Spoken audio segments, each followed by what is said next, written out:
So we are here today for the new episode of the JSP Coffee Podcast. We have Pavel Obod, a serial entrepreneur, investor, and networker as a guest today. Hello, nice to meet you, and thank you for coming. So thank you for inviting me. Also, it's interesting always to be a guest of such event, so such a podcast, and to share some thoughts. Okay, so let's begin. You are the founder of the IT company Sloboda Studio. So how did you start it, and what was the most challenging thing back then? I think nowadays many people just trying to get IT, especially in Ukraine, just because there are a lot of money, there's some dependency, and as we see during the war, it's actually I would say this occupation field which is pretty well resistant to what's going on, and you can do with in any point of the world where it's good internet your job. While in my case, I was really into IT technology, software development in those times, 10 years ago when I first started the IT company. And I think the one word which would describe what my motivation was is probably curiosity. Can I do some business? I was also interested to communicating with customers, to find customers, not only software developers, and starting actually from freelancing and hiring first people was just can I do so, like to have some energy from this motivation to do something. I think it was main reason, not the money, not like some ambitions. I think just more curiosity, I would say so. Okay, but that's not only your project. So tell us, how did you end up being a serial IT entrepreneur? Yeah, it's a good point. So I think being entrepreneurial, it's something if I can say this, also in my DNA, in the case that I started actually in my high school times, doing some small projects, some earning some first money, and also participating actually in different volunteering activity, which also helped me to get some experience how to work, how to motivate people, how to lead people. And still IT company is my biggest asset I would say so, from investment point of view. And also it's important to say that I'm not anymore CEO, or I'm not really doing any operation work. I'm hired CEO, and actually I think now we are currently maybe in the transition to new CEO. We will see how it goes. After 5 years, I decided to try something new, and in my case, it was actually trying to teach other people to do also business. And then we started this education company. Now it's called Growth Factory, and it's also we did a big conference. It's named Outsource People in Ukraine, Poland, and Belarus. Now we end up doing only Ukrainian parts. Unfortunately, this we also was planning to do it in June, and due to war, definitely it's and we don't make it online. So at the end of the day. So it's like education project with club, with education, different courses, programs, and such activities. And last business is actually with commercial real estate. I met my future partner. It sounds like my future wife, but to have partner, actually, I think it's to find right partner is almost as difficult and almost as important as it five. Yes, and we end up communicating, and firstly he bought part of Sloboda, and for me it was actually not about money, but to involve some smart wise person to my company, board of advisors, I would say, so board of managers. And last point is at the end he proposed me to be part of his company as well, and then I gave money and bought part of his commercial real estate, which is actually based in Kharkiv, which is a little bit problem for now because we still don't know how it's going to be there, and it's good news that all our objects are fine. There's no rocket falling down there, but future of this market still we cannot predict. I saw some question you sent me in advance and about future also outsource and Ukraine, which is I'm pretty positive, and I hope that we'll with help of the world will rebuild our country. But yes, and so now I'm doing this three project. I own three businesses, part of the businesses, from like 70% till like around 20% in different.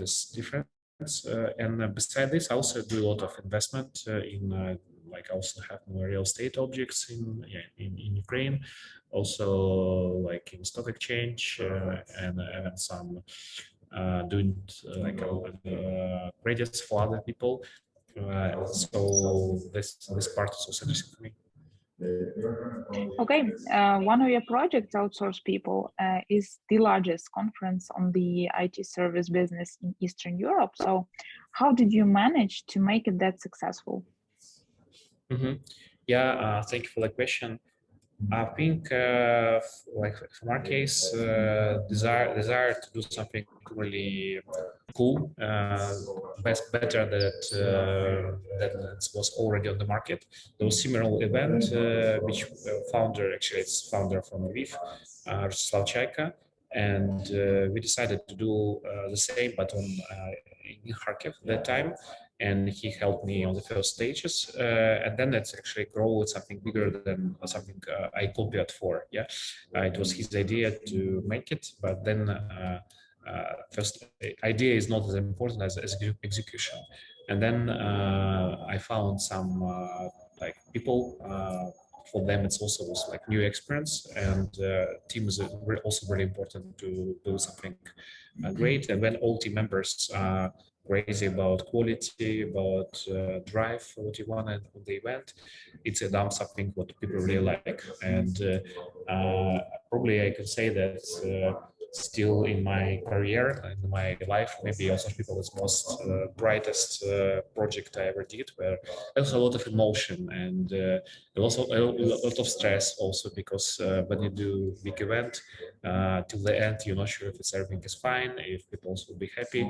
But then on the event, you feel yourself like it's your birthday because everybody come in to say, "Oh, Pavel, it's such a nice event. How do you feel it? How I really like it." And you're just proud of yourself, proud of the team that it's going very well.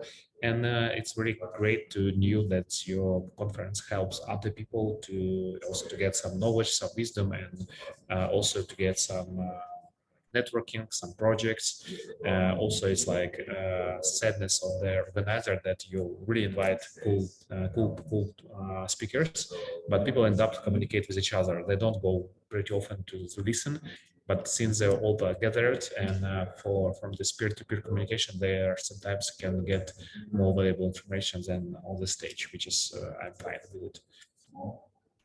Okay, let's talk a bit about outsourcing in general. Someone loves it and thinks it's the best tool for the business. Others don't and prefer doing everything in-house. So what about your opinion about outsourcing? Do you mean from a perspective of customers when it has sense to hire the team? I think definitely it depends, which doesn't explain my point. I think it depends on the stage, on the availability of sources on the market, and also speed, how you can build some prototypes. Maybe in the end of the day, if I own a startup, I would prefer like core teams, probably if it's my employees at the end of the day. But as soon as you start a project, you need to have a team, you need to have people for reasonable price. And it's pretty impossible to do it in a developed market. For example, I live myself in Berlin now, and it's also difficult for many companies to find a good developer. even it's not only about price. And also, if you speak of the team who is already has experience working with each other, then it's even more challenging. So from this point of view, if you wanted to do something and in the market there are some companies who has experience in some fields, for example, like what we discussed before about automotive or real estate or whatever, and so it's just faster and more convenient. And pretty often what's happened that actually it's happened in my company. Sometimes customers wanted to actually, how to say, to work directly and to own this workforce, which is, I think it's sometimes fine. Not something I really like about, like from their outsourcing company side, but I do understand that they wanted to own this expertise, even if you actually work directly, it's not always your developer will work for forever with you. Like you can also believe, but yeah, I do see that a lot of advantages. I'm not sure, but I think I heard somewhere that a lot of number of projects actually is doing by outsource, maybe up to 70%, 70% of projects still is doing by outsource industry, which explain that there is definitely need in this. And also, other point that a lot of customers, at least on the end, they don't have really IT knowledge how to manage projects, how to manage developers, which I'm definitely sure that they should learn on the way. But if they worked with some company who did, I don't know, like 200 projects, yeah, and definitely you can save money and time just working with IT companies. And also IT company has if it's I would say good this company, they have recruitment projects, recruitment processes where you can manage some development projects. And other things which is important is you can scale your team, like for Amazon clouds. Yeah, why it's cool, because you don't need like put a server, and you can scale, let's say, for Black Friday for some, and scale up, scale down. Yeah, the same for IT company. You can scale your number of people depending on how much you need, which is not really case for if you hire the person, because for some, like for example in Germany, it's really regulated. In other countries, it's actually a big process how you can hire, how you can let people go. Yeah, so yeah, there's definitely some advantage and disadvantage, and I see that a lot of projects, a lot of customers succeeding with investing and growing of their business. We see that this model definitely works. Okay, Ukraine is the best country to outsource to now, price quality wise. What do you think about this statement? Do you agree with it, or maybe you have any comments? Yeah, I would say that's one of the best, and we have to admit the current issues with the war. We see that yeah, like our current like I don't know, like was in your company, yeah, but in our company, most of customers, almost all like 99% customers stayed with us and they continue to work with us. While to attaching or finding new customers, it's a little bit challenging, because from the customer point of view, you see on the TV like every day news about Ukraine, and actually I myself, I'm checking every day BBC, CNN, and some German like Morgan Post or Deutsche Welle sites, and every time I see on the main like on the main screen about Ukraine. So actually it's good for Ukraine. I'm not sure if it's good for outsourcing business, if you see from point, because if developers was not mobilized and they're working on the west of part of Ukraine, which is pretty safe compared to east, and or maybe some of them abroad, like in my company, I think 1/3 our developers before the war was abroad already. I mean, they're from Middle East, sorry, not from Middle East, but from like countries like Turkmenistan and Tajikistan or other countries. Now they also start hiring in South America. And some developers actually like women and so forth, so on. So I mean, Ukrainian companies can deliver now as good as before. But getting back to your question, the statement, I think it's still pretty good place, and for outsourcing as a outsourcing destination by many reasons, especially for Europe Union, because it's very close, about culture difference not so big. Also, we had this case with no visa free regime, yeah, when we can travel back and forth very fast. For US market, which is still, I think, 70% of the world outsourcing market.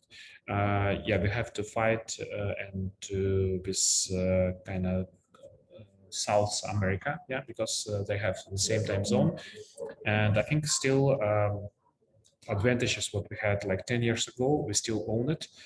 Also, I mean, this definitely education, and what is also not obvious for probably customers abroad, that IT fields is dominating the market of the labor.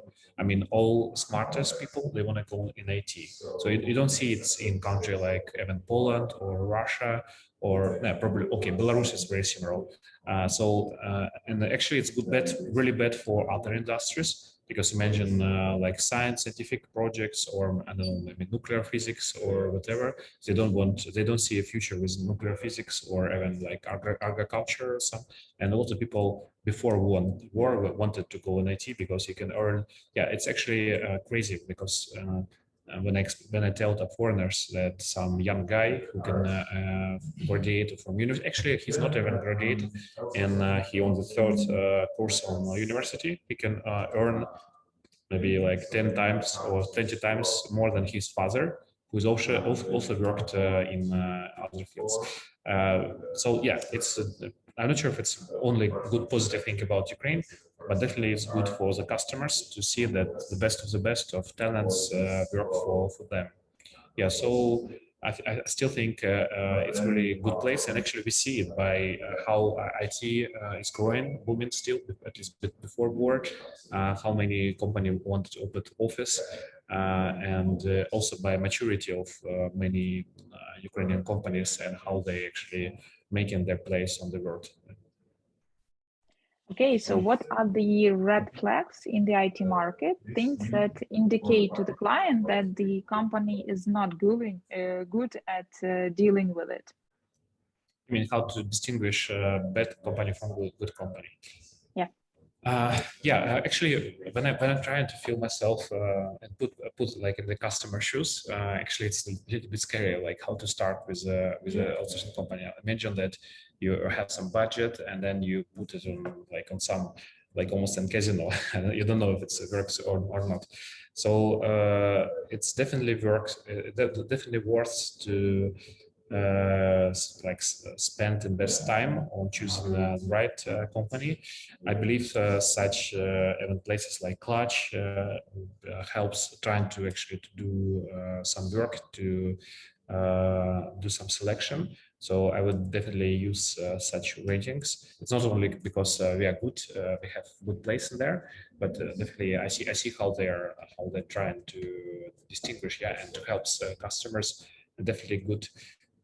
Other thing, I would do a lot of levels communications, a lot of maybe asking a lot of maybe tricky questions to the company. How do you do that? How do you do this?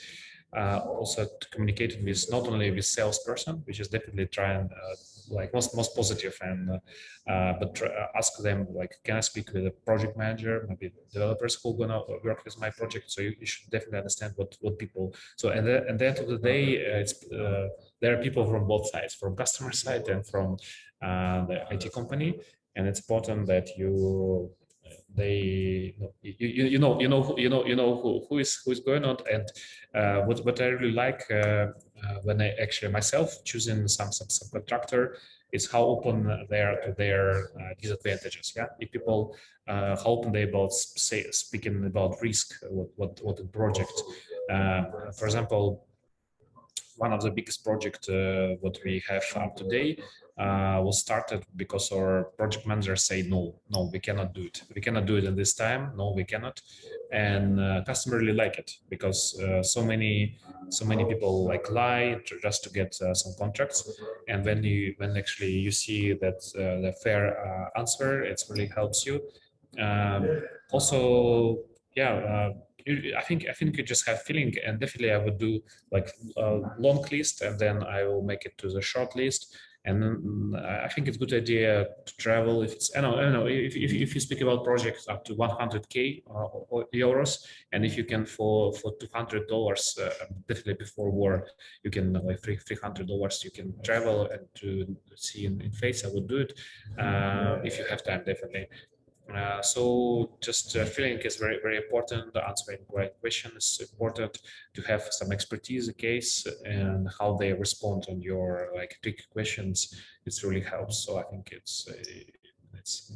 if I answer your question about red flags, something that helps. Something what you would not work, it's actually just opposite. Yeah, just if they're not frank with you, if you have some reputation problems and which is company cannot explain, some reviews, definitely it's also good. Let's say to go to this Ukrainian famous site, the DOL, developers of UR, and to see what are employees saying about this company. Yeah, because even on the special site .it, yeah, it's like a free site, and also what bad stories, and just Google and to collect information. So I think it's like choosing a car or something even more important, and it's just investing time can actually save a lot of time and money in later. Okay, what about the beginners?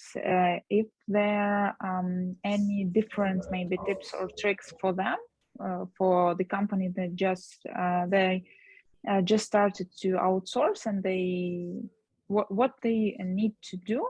So the first try would be a good one, actually. You mean how to increase chances that first project? Well, I would say that at the end of the day, definitely it's like work, I would say, is like dance. Although I'm not really good at dancing at all, I'm really bad in this. But it's like partnership. Yeah, how do you lead? How do you manage?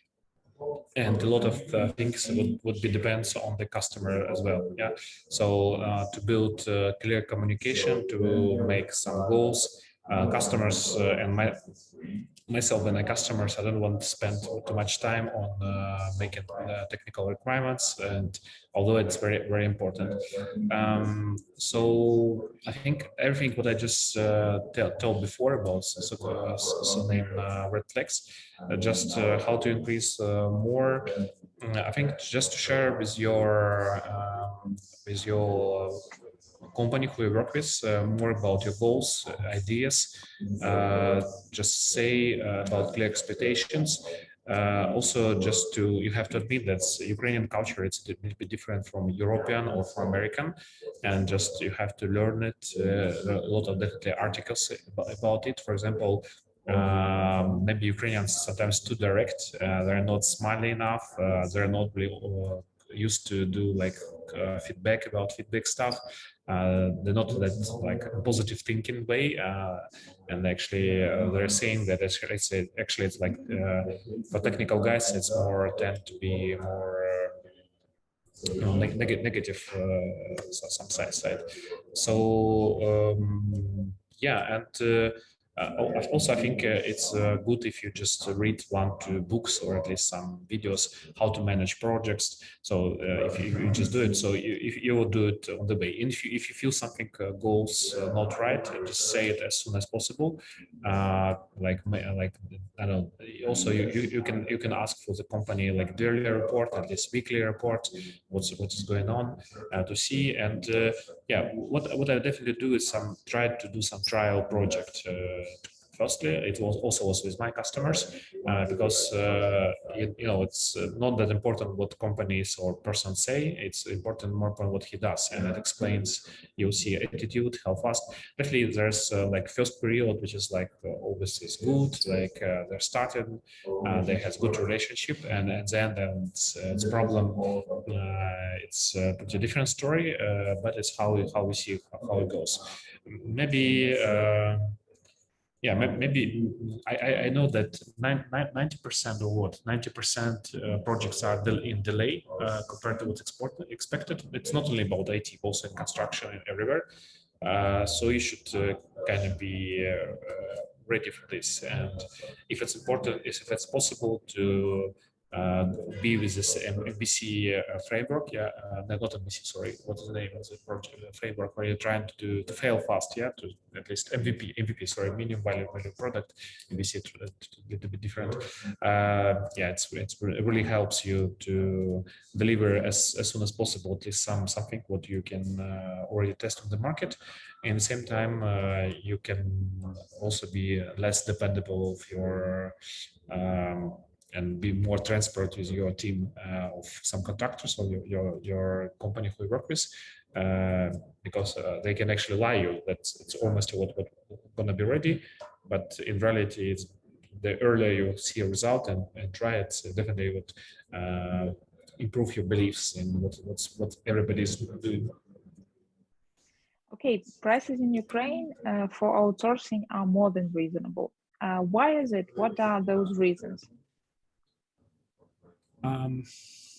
Yeah, it's a good point. I think it's still what we see on the market. Actually, it's interesting that employees' salaries pretty often is almost like in Europe or even higher, and still outsourcing is competitive. Why so?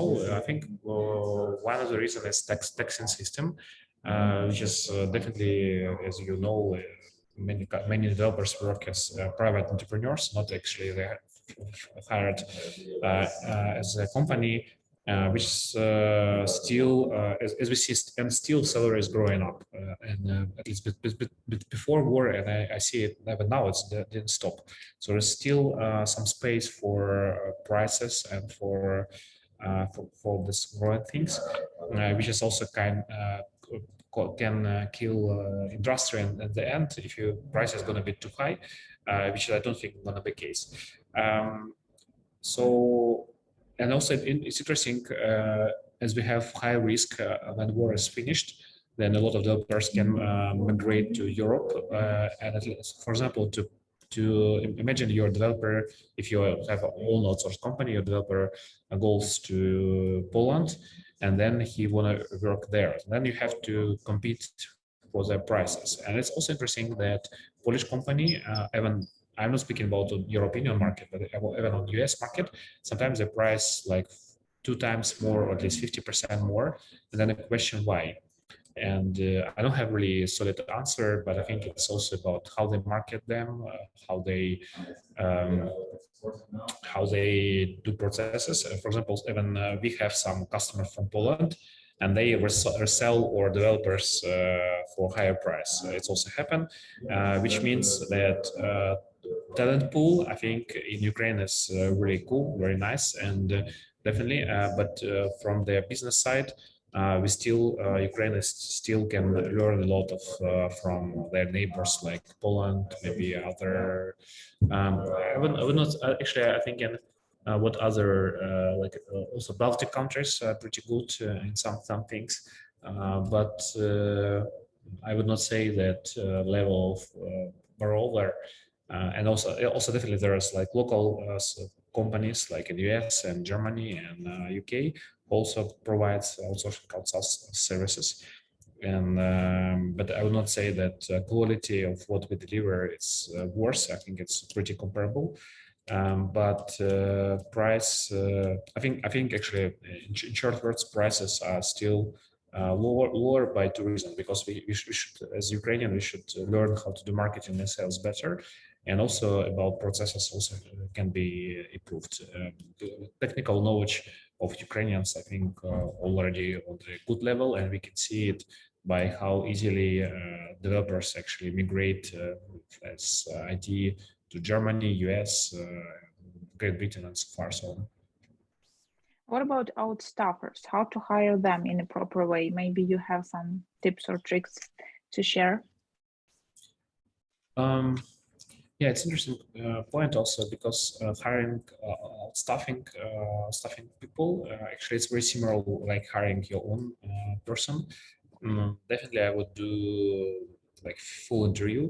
And what then also the question, what the value what provides by outstaffing company. And I would say, so if it's good outstaffing company, they already did some job for you, so you don't have to do like 10 interview, yeah, because company already did it, they already choose. And if you believe it's a good outsourcing company, they already did some pre-selection for you.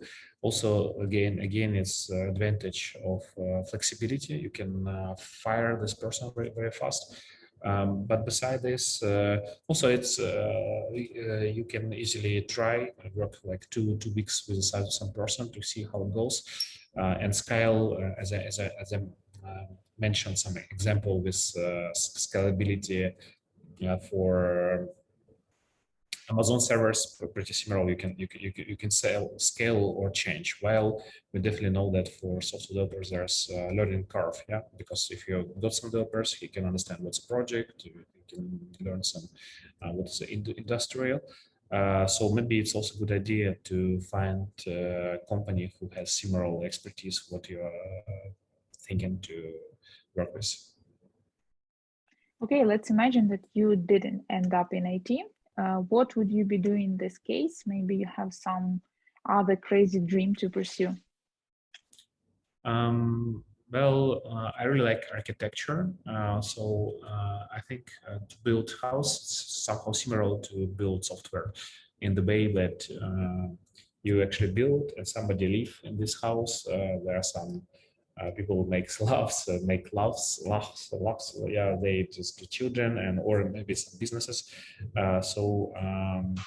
Yeah, I would try this, although I'm probably not really detailed oriented enough for this. But I really get excited to see, like, also, for example, in Berlin, I see a lot of nice architecture.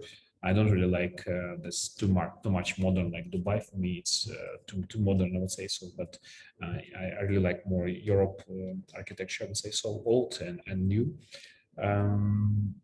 Also, what I like now, also do some investment.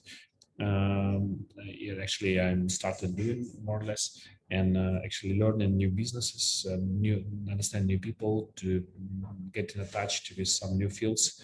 It's getting me exciting. Okay, awesome. And then last but definitely not least question, what are your top books everyone should read?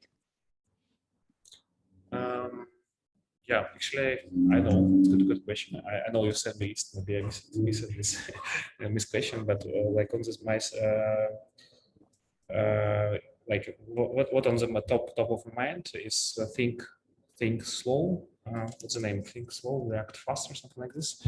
Kahneman, about how we make decision. And I believe for, like, if you're in the business or in life, it's extremely important. And I believe it's helped like ideas in the book helped me to be prepared for the world a little bit better, to understand what is my limitation, how I again make decision.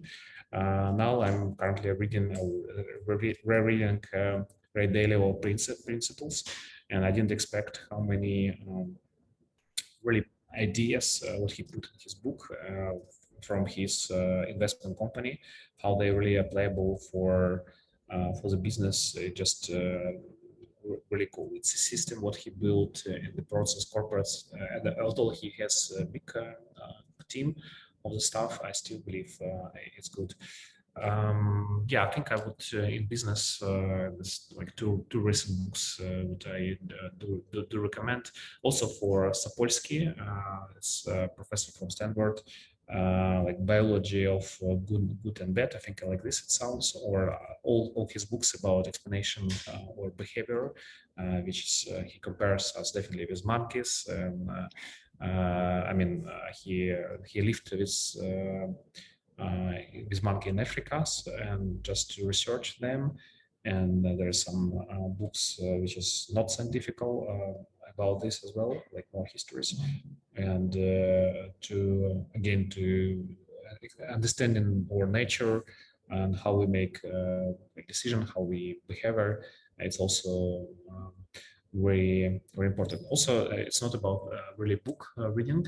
What also helps me to visit psychologists or therapy, I would say so, weekly, and where I discuss my feels, my fears, my emotions, about my points, my ideas, and sharing with a professional who spent like 20 years of his professional life learning this, and to get some reflection on this also extremely helps me, feel better, understand other people, myself better.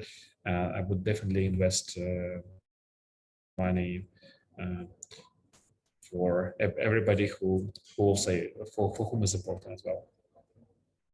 Okay, thank you. Thank you for your time, for joining us today. And this is it. So have a good day. Bye. Yes, Sonia, thank you for inviting me.